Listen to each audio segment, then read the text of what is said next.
The dramatic climax of a year in which Indonesia repudiated the communists and the one-man rule of Sukarno began the night of October 1st, 1966, a year to the day the communists tried to seize the country. Assembled was a special military tribunal. On trial was Dr. Subandrio, next to Sukarno the most powerful man in Indonesia. He was Deputy Prime Minister, Foreign Minister, head of the State Secret Police, boss of the anti-American State News Agency. He was also President Sukarno's closest friend and confidant. His trial was particularly significant because it helped establish that Sukarno himself clearly had a role in the communist coup. It was Sukarno who protected Subandrio in the palace after the coup attempt. When students ransacked Subandrio's foreign office and discovered correspondence between him and Red China's foreign minister Chen Yi planning the coup, they stormed the palace, threatening to behead Subandrio. Only then was he imprisoned. The charges against him include treason and conspiracy. The evidence showed Subandrio helped the 3 million-strong Communist Party, its initials PKI, to plot and carry out the coup, including the mass murder of Indonesia's military high command. It was charged that he welded the Indonesia-Peking axis, stole government funds, invented stories to discredit the United States, and conspired with Red China to smuggle guns to Indonesia's communists. Haji Dr. Subandrio pleaded innocent to all the charges. He was found guilty and sentenced to death.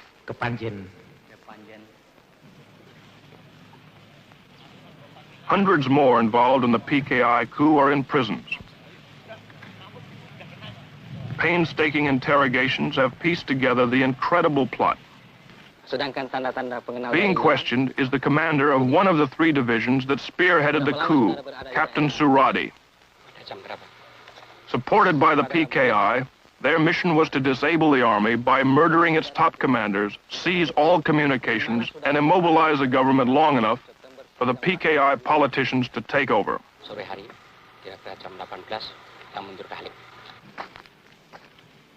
The cells on death row are filled with the plotters.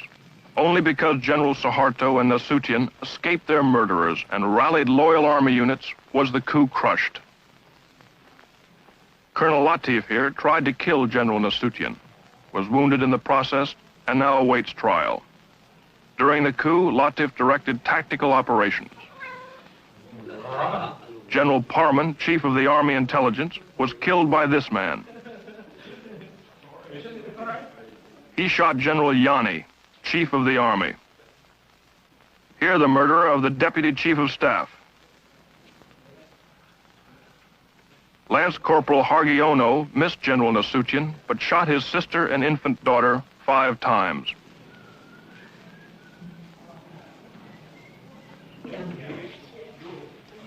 Terror and bestiality was a calculated part of the PKI plan. They even had special mutilation squads made up of girls.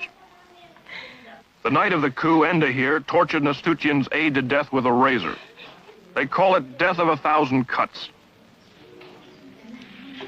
Sex orgies went on before the torture ceremonies got underway.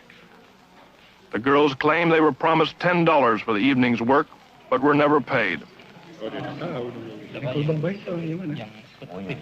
The girls were instructed by a communist women's organization called Gerwani. For 6 months before the coup, they were meticulously trained in the fine art of torture. They were even given 4 innocent human victims to practice on. The way it was planned, according to their confessions, was the night of the coup, the captured army generals would be brought to a farm near Jakarta called Lubang Buaya, or the Alligator Hole.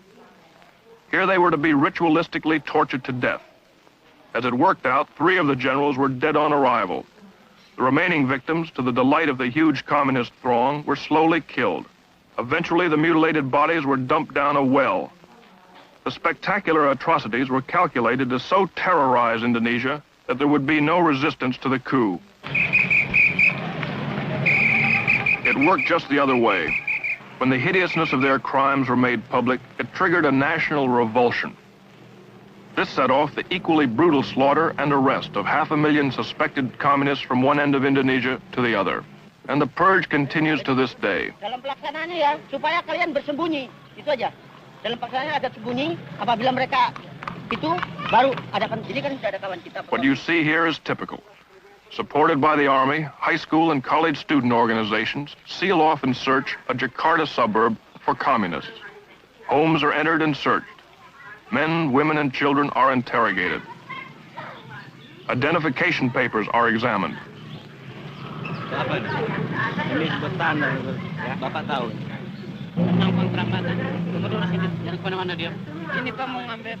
If the students or the soldiers don't like what they find or meet any resistance, summarily and without warrant or formal charge, they take the suspect into custody.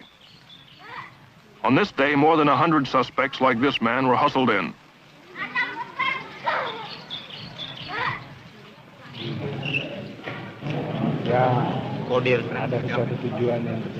A kind of kangaroo court, supervised by military officers, was held in a nearby building. Here they somehow determined which suspects would be arrested.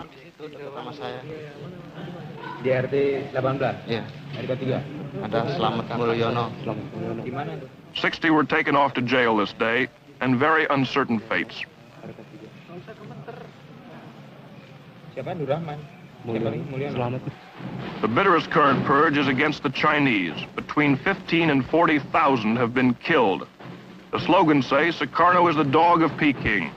Sukarno, whore of Peking. The communists are the Chinese. Kill the Chinese. In some places, Chinese stores must be labeled with a sign, RRT, meaning People's Republic of China. Usir means kick out the Chinese. The hatred for the Chinese, even the loyal Chinese, is due in a large part to the fact they dominate 80% of the economy, and many refuse to integrate or assimilate with the Indonesians. About 600,000 remained citizens of Red China, and they did support the PKI. Worst of the Chinese pogroms are here in Sumatra. Last August, a Muslim group gave the 7,000 Chinese in their district 5 days to get out. To prevent their slaughter, the Army packed them into makeshift camps. They reacted strongly when we tried to film their plight.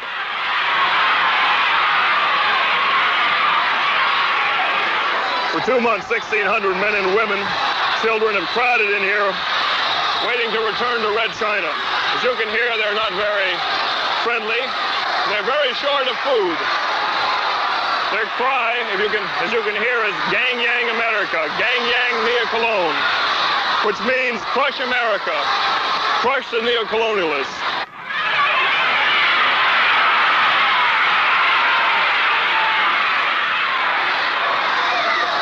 Watch out, Julie, here come the stones.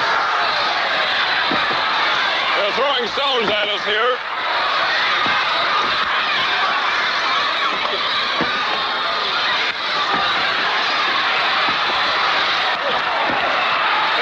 Camps like this, a total of about 5,000 Chinese. They're waiting to be deported.